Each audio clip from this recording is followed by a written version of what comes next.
Bonjour tout le monde. Alors aujourd'hui, on parle du roman graphique Médecin de guerre.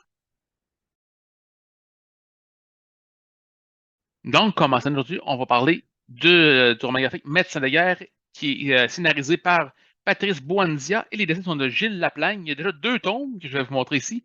Premier tome, Ligne de vie, juste ici. Et je reviendrai un petit peu sur les images par la suite. Et le deuxième tome qui est ici à la dérive. Donc, pour vous faire l'histoire, Médecin de guerre, ça raconte l'histoire de Virginie. Qui est Virginie? Virginie, c'est une jeune d'origine, d'origine. En fond, ses parents, à l'époque, ont été recueillis par l'armée française alors qu'il était sur un bateau de migrants en mer de Chine. C'est donc un militaire français qui a accouché sa mère d'elle. C'est pourquoi que Virginie a toujours été attirée par l'armée et par la médecine. Donc, ses parents, évidemment, vont avoir émigré en France et elle va décider, puisque même si elle ne fait pas beaucoup d'amis à l'école, elle est très bonne, toujours première de classe, de rentrer dans l'armée et elle va être majeure, première de sa promotion, comme en médecine militaire.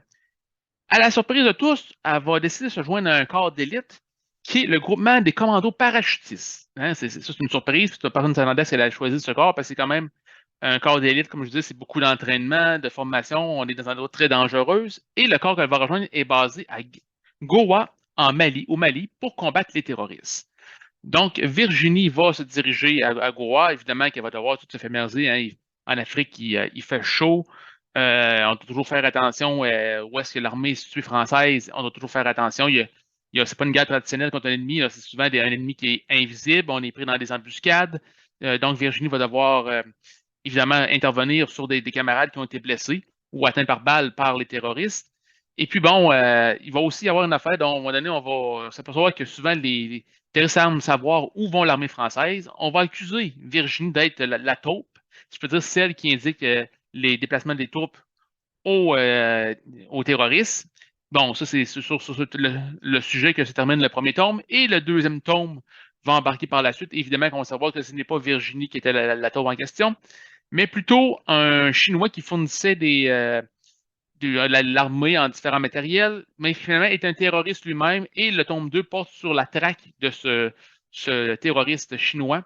On va le traquer jusqu'au Niger pour lui mettre la main dessus. Donc, c'est deux très bons romans. Je vais vous montrer quelques images si vous voulez. Si vous aimez, il y a quand même beaucoup de termes français liés à l'armée aussi.